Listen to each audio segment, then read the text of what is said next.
Hello everyone, मैं नेहा और हम पढ़ रहे थे बायोलॉजी के chapter life processes. Last video में हमने बात किया हार्ट के बारे में और इस वीडियो में हम बात करने वाले सर्कुलेशन के बारे में। शुरू करते हैं। तो ये है हमारा 4 चैम्बर्ड हार्ट। बट सारे ही ऑर्गेनिज्म में 4 चैम्बर हार्ट नहीं होता है, हमारे पास है। क्यों है हमारे पास 4 चैम्बर्ड हार्ट, आपको पता है?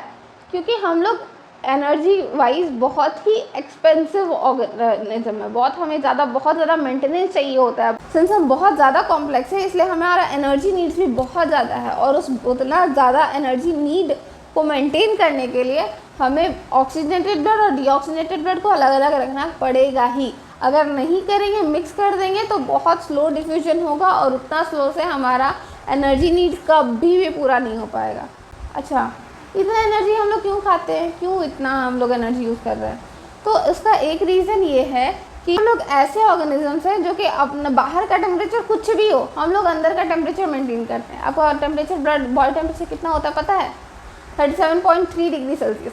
ये आप ठंडा में जाओ, गर्मी में जाओ, आप थार में चले जाओ, आप बर्फ़ में शिमला में चले जाओ, कोई फ़र्क नहीं पड़ता है। हमारा इंटरनल बॉडी टेम्परेचर को 37.3 डिग्री सेल्सियस ही होना है। हाँ, थोड़ा बहुत इधर चलता है, मतलब 37.3 से 37 हो गया, दैट इज़ फाइन। बट आप 37 से नीचे नहीं जा सकते हो, ठीक है? ज़्यादा आपका गड़बड़ाएगा। 1 डिग्री सेल्सियस का अंतर भी काफ़ी मैटर कर जाता है हमारे लिए, ठीक है? हमारा काफ़ी सिचुएशंस गड़बड़ा जाता है। तो इसीलिए सिंस हम लोग हमेशा अपना इंटरनल बॉडी टेम्परेचर को मेंटेन करते हैं, इसीलिए हमारा एनर्जी नीड बहुत ज़्यादा होता है।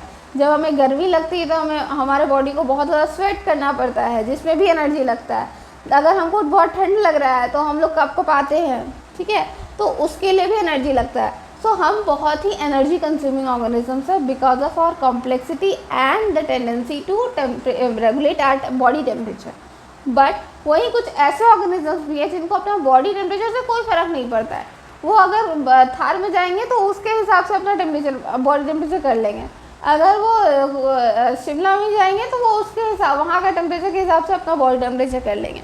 सो ऐसे ऑर्गेनिजम्स जिनको ऐसा बॉडी टेम्परेचर अपना फ्लेक्सिबल है, जिनका उनके एनवायरनमेंट के हिसाब से उनको इतना एनर्जी नहीं लगता है अपने बॉडी को मेंटेन करने के लिए, तो वैसे ऑर्गेनिजम्स में ये मेंटेन करना मुश्किल हो जाता है। मतलब ऑक्सीजनेटेड ब्लड और डीऑक्सीजनेटेड ब्लड को एक अलग अलग रखना उनके लिए बहुत हेक्टिक हो जाएगा, उनके बॉडी के लिए बहुत हेक्टिक हो जाएगा। तो इसीलिए उनका क्या होता है, अलग अलग तरह का हार्ट होता है। तो कुछ हम लोग इस यहाँ पे एग्जांपल्स लेते हैं। जैसे कि ये जो है, ये हमारा जो 4 चैम्बर्ड हार्ट है, ये आपको बर्ड्स एंड मैमल्स में मिल जाएगा, ठीक है? बर्ड्स एंड मैमल्स में। इसके अलावा और भी कुछ है, जैसे कि क्रोकोडाइल का भी आपका 4 चैम्बर्ड हार्ट होता है, ठीक है? तो कुछ एक्सेप्शन को छोड़ करके हम लोग बर्ड्स मैमल्स का सारा ही 4 चैम्बर्ड हार्ट होता है, ठीक है? और रेप्टाइल्स में 1-2 एक्सेप्शंस है, उनको छोड़ करके बाकी सबका, रेप्टाइल्स और एम्फीबियंस का आपका 3 चैम्बर्ड हार्ट होता है। किनका बोला हमने? एम्फीबियंस एंड रेप्टाइल्स का, ठीक है? एम्फीबियंस एंड रेप्टाइल्स में कौन आएंगे? जैसे कि आपका छिपकली हो गया, वो रेप्टाइल है। एम्फीबियन जैसे आपका मेढक हो गया, फ्रॉग, सैलामेंडर है। सब बहुत सारे एग्जाम्पल्स हैं, ठीक है? हमने जस्ट कुछ एग्जाम्पल्स का नाम लिया है। तो इनका 3 चैम्बर्ड हार्ट होता है। 3 चैम्बर्ड हार्ट होने का मतलब इनका क्या होता है, जैसे हमारा डबल सर्कुलेशन है। डबल सर्कुलेशन कैसे? हमारा क्या है कि सिंस 2 बार सर्कुलेशन हो रहा है, मतलब एक सर्कुलेशन हो रहा है राइट साइड में और एक बार इधर सर्कुलेशन हो रहा है लेफ्ट साइड में। तो सिंस 2 बार सर्कुलेशन हो रहा है, इसलिए हम इसको डबल सर्कुलेशन कहते हैं। तो हमारा जो बॉडी है, ये हमारा डबल सर्कुलेशन वाला सिस्टम है। वहीं इनमें क्या होता है, इनमें ऐसा कुछ ये नहीं है कि इनको डबल सर्कुलेशन करना ही है, इनका एनर्जी नीड होता नहीं है। तो इसलिए इनका क्या है कि ये लोग अलाउ करते हैं कि ऑक्सीजनेटेड ब्लड और डीऑक्सीजनेटेड ब्लड का आप लोग मिला दो, कोई सीन नहीं है, ठीक है? तो ये लोग का ऐसा होता है, ये देखो, ठीक है?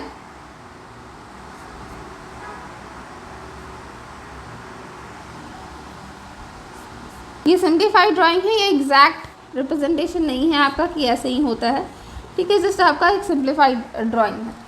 क्या हो रहा है यहाँ पर? जैसे ये आपका लेफ्ट साइड का है, यहाँ से आ रहा है ऑक्सीजनेटेड ब्लड, ठीक है? जैसे अगर हम एम्फीबियंस का बात करें तो उनका स्किन होता है और लंग्स भी होता है, रेप्टाइल्स का तो लंग्स होता है, ठीक है। सो इन दोनों में इस तरह से यहाँ से आ रहा है ऑक्सीजनेटेड ब्लड, ठीक है, यहाँ से फ्रॉम लंग्स आ रहा है और यहाँ पर आ रहा है from all parts of body.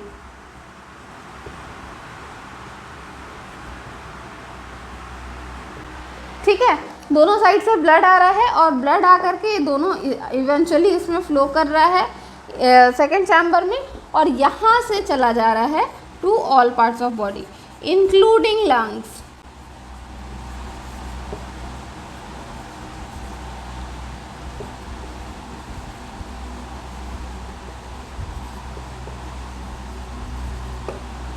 ठीक है, इंक्लूडिंग लंग्स।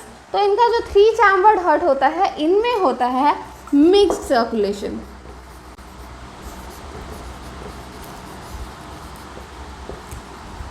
ठीक है, मिक्स सर्कुलेशन क्यों? क्योंकि लंग्स से भी आ रहा है, अलग अलग पार्ट्स ऑफ बॉडी से भी आ रहा है, दोनों को मिला दिया जा रहा है और मिला करके भेज दिया जा रहा है कि जाओ फिर से सर्कुलेशन करवा के आओ। तो ये लंग्स में भी जाएगा, लंग्स में फिर से वो ऑक्सीजनेटेड ब्लड कैरी करके लाएगा, फिर से यही होगा, डीऑक्सीजनेटेड ब्लड ऑक्सीजनेटेड ब्लड मिलेगा, फिर जाएगा। तो ये कंटिन्यूस प्रोसेस होता है और यहाँ पर एग्जैक्टली आपका 2 सर्कुलेशन में नहीं है, सिंगल सर्कुलेशन भी आप नहीं कह सकते हो। सो इसीलिए इसको कहते हैं मिक्स सर्कुलेशन। ठीक है, दोनों को मिला करके चल रहा है। तो ये है आपका किसमें, एम्फीबियंस रेप्टाइल्स में है। ठीक है, ये भी हायर ऑर्गेनिजम्स ही है, वर्टिब्रेट्स ही हैं, लेकिन उतना कॉम्प्लेक्स नहीं है कि इनको अपना बॉडी टेम्परेचर इंटरनल मेंटेन नहीं करना पड़ रहा है, और इसीलिए इतना सीन नहीं है इनका कि हाँ मतलब ऑक्सीजनेटेड ब्लड और डीऑक्सीजनेटेड ब्लड को अलग अलग ही रखना पड़ेगा। जिसका एनर्जी नीड ज़्यादा होता है उनमें यह चीज़ कंपलसरी होता है कि उनको ऑक्सीजनेटेड ब्लड और डीऑक्सीजनेटेड ब्लड को अलग अलग रखना है। ठीक है, तो ये तो बात है एम्फीबियंस, रेप्टाइल्स, बर्ड्स, मैमल्स का हो गया। बच गई कौन, मछली। वर्टिब्रेट्स का हमने सारा बात कर लिया है, बच गई है सिर्फ मछली। फिशेस, फिशेस में क्या होता है, तो फिशेस का होता है 2 चैम्बर्ड हार्ट।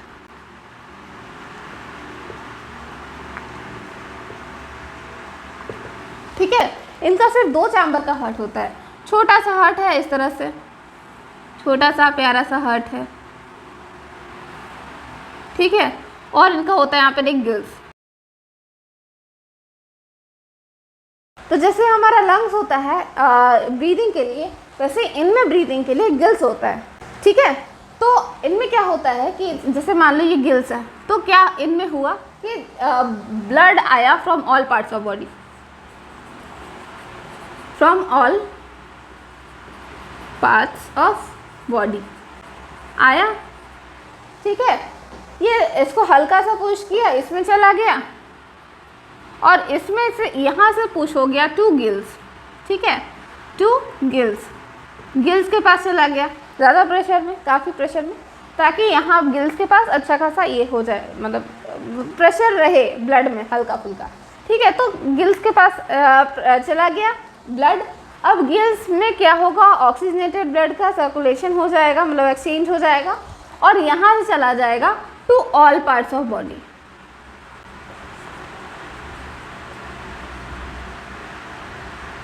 चला जाएगा। तो इनका सिर्फ एक बार ब्लड ऐसे फ्लो कर रहा है, सिर्फ एक बार हार्ट से पास कर रहा है, इसलिए इनका होता है सिंगल सर्कुलेशन। ठीक है, फिशेस का होता है सिंगल सर्कुलेशन।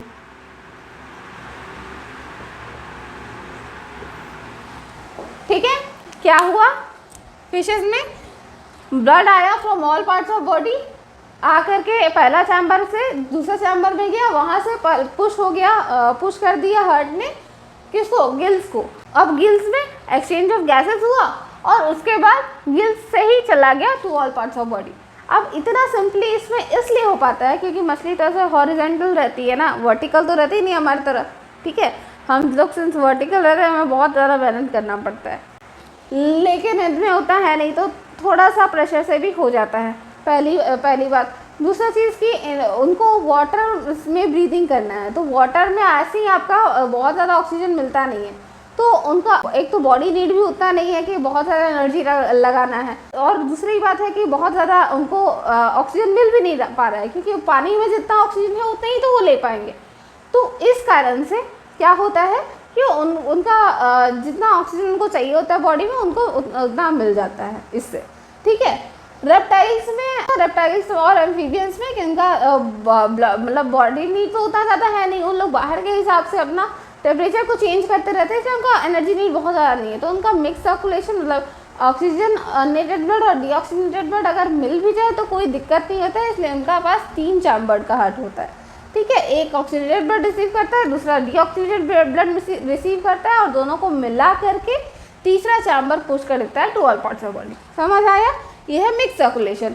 और हमारा बर्ड्स और मैमल्स का सबसे स्पेशलाइज जो है हम लोग इसलिए हैं कि हम लोग को हमारा एनर्जी नीड बहुत ज़्यादा है, हम लोग अपना टेम्परेचर मेंटेन कर रहे हैं, इंटरनल टेम्परेचर, और इसलिए हमें ज़्यादा से ज़्यादा हमारा एफिशिएंटली एनर्जी बन पाए, इसीलिए हमारा 2 बार सर्कुलेशन होता है, ताकि एक बार डीऑक्सीजनेटेड ब्लड सर्कुलेट हो पाए, एक बार ऑक्सीजनेटेड ब्लड सर्कुलेट हो पाए और प्रॉपरली सर्कुलेट हो पाए।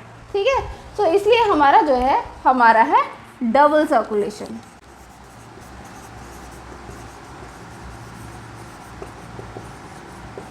ठीक है, अब इस डबल सर्कुलेशन पे हम थोड़ा और बात करते हैं। डबल सर्कुलेशन बेसिकली है क्या? डबल सर्कुलेशन का सिंपली अगर हम बात करें तो सिंपल मतलब है कि 2 बार जब सर्कुलेशन होता है एक हार्ट से तो उसको हम लोग डबल सर्कुलेशन कहते हैं।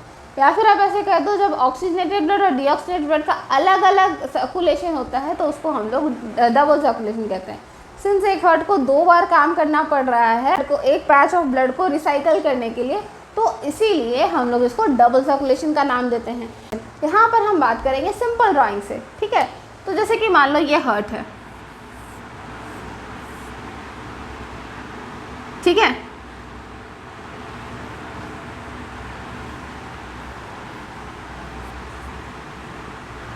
ठीक है, आपका राइट ऑरिकल, ये right ventricle, left auricle, left ventricle. ठीक है, यहाँ पर आया वेना कावा के थ्रू, ठीक है, from all parts of body.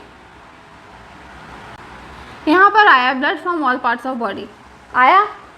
अब आया यहाँ से फ्लो किया राइट वेंट्रिकल्स में, राइट वेंट्रिकल से पार हो गया, ये चला गया लंग्स में। तो लंग्स से लेकर के गया इसको कौन? आर्टरी लेके गया। ठीक है, यहाँ पर आया लंग्स। अब ये आर्टरी बोलना ठीक तो होगा नहीं, ऑर्टा बोलना होगा, क्योंकि ऑर्टा मोटा होता है। तो यहाँ से आया मोटा, ये मोटा सा होके ये धीरे धीरे डिवाइड होते होते मतलब पतला होते चला जाता है, पतला होते होते यहाँ पर एकदम ही ये डिफ्यूजन लेयर बना देता है। ठीक है, कैपिलरीज एकदम बहुत ही फाइन स्ट्रक्चर बना देता है, पूरा ही एकदम रेशा रेशा जैसा हो जाता है। ठीक है, तो यहाँ पर लंग्स में यहाँ पर हो गया एक्सचेंज ऑफ गैसेस। ठीक है, ये आपको बुक में आपको बेटर समझ में आया है कि यहाँ पे रेड और ब्लू करके दिखाया जाता है। तो ये जो है ये आपका ब्लू वाला पार्ट है। ब्लू पार्ट मतलब होता है deoxygenated blood. Since carbon dioxide का जो टेंडेंसी होता है वो ब्लू कलरेशन देने का होता है, मतलब ऐसा एग्जैक्टली कार्बन डाइऑक्साइड का ऐसा कलर नहीं है, क्योंकि आप देखो यहाँ पर भी कार्बन डाइऑक्साइड है एयर में, लेकिन कहीं भी आपको ब्लू कलर नहीं दिख रहा है। लेकिन अगर ये आपके ब्लड में है तो ये आपका ब्लू कलरेशन देता है। सो इसीलिए जो कार्बन डाइऑक्साइड जो डीऑक्सीजनेटेड ब्लड है उसको ब्लू कलर से दिखाया जाता है। और जो हमारा ऑक्सीजन है इसको कैरी करता है हीमोग्लोबिन, जो कि एक रेड कलर का पिगमेंट है। इसीलिए ऑक्सीजनेटेड ब्लड जो होता है वो रेड कलर का दिखता है, और इसीलिए रेड कलर से दिखाया जाता है जो भी ऑक्सीजनेटेड ब्लड है उसको। ठीक है, समझ में आया? तो आपको बुक में ज़्यादा बेटर समझ में आएगा, आप देखोगे ड्राइंग तो। ठीक है, तो क्या हुआ, ये ब्लू कलर का है क्योंकि ये डीऑक्सीजनेटेड ब्लड है। डीऑक्सीजनेटेड ब्लड आ रहा है आपका लंग्स में।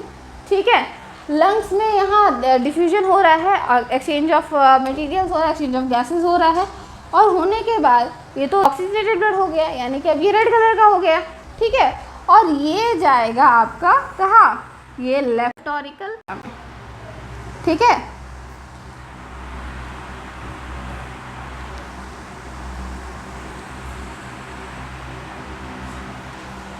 ठीक है, तो ये रहा आपका एक बार का सर्कुलेशन। कहाँ से क्या? Blood from all parts of body आया, राइट से होकर के गुजरा और लंग्स से में जाकर के एक्सचेंज ऑफ गैसेस हुआ और आकर के लेफ्ट आर्टरी में आया। ये आपका एक सर्कुलेशन हुआ। ठीक है, दूसरा सर्कुलेशन, यहाँ से ब्लड आया, ये इसको भेज दिया लेफ्ट वेंट्रिकल में, लेफ्ट वेंट्रिकल भेज देगा फ्रॉम और through aorta to all parts of body. ठीक है, ऑर्टा आपका डिवाइड होगा अलग अलग जगह पर जाने के लिए, अलग अलग तरीके से टूटेगा, टूट के किस तरह से किस ऑर्डर में टूटता है ये हम लोग तब बात करेंगे जब हम लोग ब्लड वेसल्स का बात करेंगे। ठीक है, बट आप समझो कि ये धीरे धीरे टूटेगा, आर्टा बनेगा, आर्टरी, ठीक है। और इस तरह से काफ़ी हद तक टूटेगा और टूटने के बाद आप देखो यहाँ पर ऑर्गन के पास जा रहा है। ठीक है, जैसे मान लो यहाँ पर आया किसी ऑर्गन के पास, एक ऑर्गन है यहाँ पर आया, अब यहाँ पर आया किसी ऑर्गन के पास। ठीक है, यहाँ पर कोई ऑर्गन है मान लो जिसको ऑक्सीजन का ज़रूरत है, तो क्या होगा, ये फिर और आर्टरी जो है ये आपका फाइन फाइबर्स में टूट जाएगा। ठीक है, कैपिलरीज में टूट जाएगा, फाइन कैपिलरीज में।